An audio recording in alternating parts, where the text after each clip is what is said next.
We are pleased to welcome to the Lily main stage Awareness and Strategies, Creating a Culture of Safety for Women, presented by Robert Polakowski. We've got a little change of pace here. We're going to change the mood because we're talking about something a little bit more serious, which is sexual assault among women. The protagonist in my novel right here is a woman by the name of Rose Doyle. She's 19 in September 1945. Graduated from high school and plans to go to college to become a poet and a writer. And she got talked into one night going on a date with a disturbed soldier who wound up raping her, and she got pregnant. So this totally changes the arc of her life. At the end of the day, I would go out with my pages to a restaurant and look over what I had written. And invariably, the waitress would come up to me and say, "What are you doing?" I said, "Well, I'm writing a novel." She'd ask me what it was about, and I would tell her what I just told you. And she would take a minute and say, "Let me tell you what happened to me." And she would describe being raped or being attacked. And this wasn't just happening one time. This was happening every time that I went out. A waitress would come up to me and say, "Yeah, you know, all my friends have had something happen to them. I was raped when I was 18. She said, I didn't tell anybody about it for 6 months. And when I finally told my friends, they said, well, we've all had that happen." I mean, this is heartbreaking. You know, these are young women. 1979, captain's flying 707 into Portland, and he gets so obsessed over fixing a light that had gone out that he dismissed the protestations of the rest of the crew members, ran out of gas, and crashed. Fortunately, the airlines took a look at this and said, you know, we really need to change. We really need to change the culture, the corporate culture, the environment in the cockpit. And what they come up with was called crew resource management. And crew resource management told all the crew members that they not only had the right to participate in decision making in the cockpit, it was their imperative to do that. They had to make their voices heard.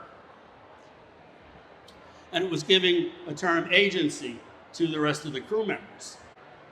They introduced terms that no one had ever heard of, type A personalities and type B and type C.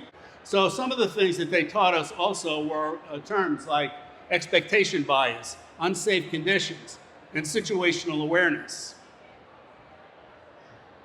Expectation bias is making decisions based on what has happened to you before, not what's going on today.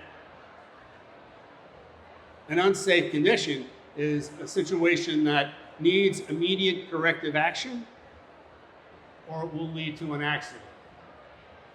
And situational awareness is being aware of your environment and what's around you. It happened after 9/11, and it was called threat analysis. And threat analysis was put out to airline crews as a way to get all the stakeholders involved understanding the threat that actually exists in an airplane. So a threat level 1 would be somebody who was drunk, who was causing problems, but not really a threat to the safety of the flight.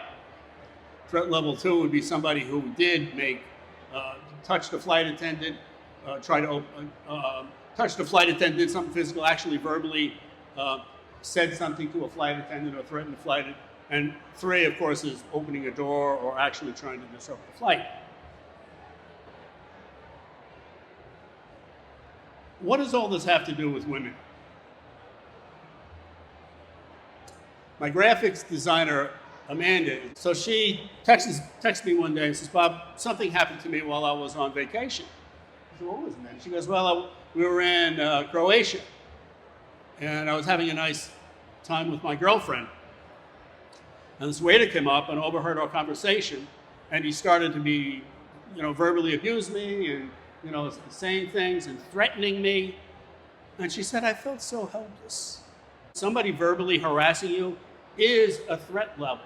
One of the things about the threat levels in the airline industry, there were actions you had to take. And one of them was to review what the next threat level is. So somebody that's just actually being verbally abusive, but not to you, is just somebody to monitor. But you've got to be prepared for what the next step would be. What if he does turn to you?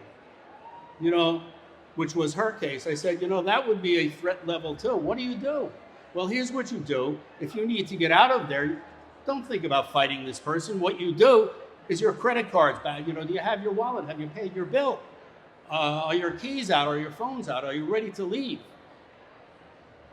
One of the things that flight attendants do when customers come on the airplane is not, when they're saying hello, they are not just using good customer service.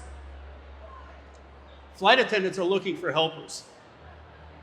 Anybody who looks like law enforcement, anybody wearing a PD cap, anybody that is in good shape, anybody that you think you might be able to call to help you.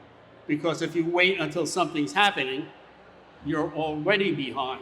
And I said that to Amanda. Rather than thinking about fighting this person, did you look around? Was there any security there? Was there any law enforcement? Was there anybody that could help you? And this is what would change the culture of women from being helpless to somebody with a plan.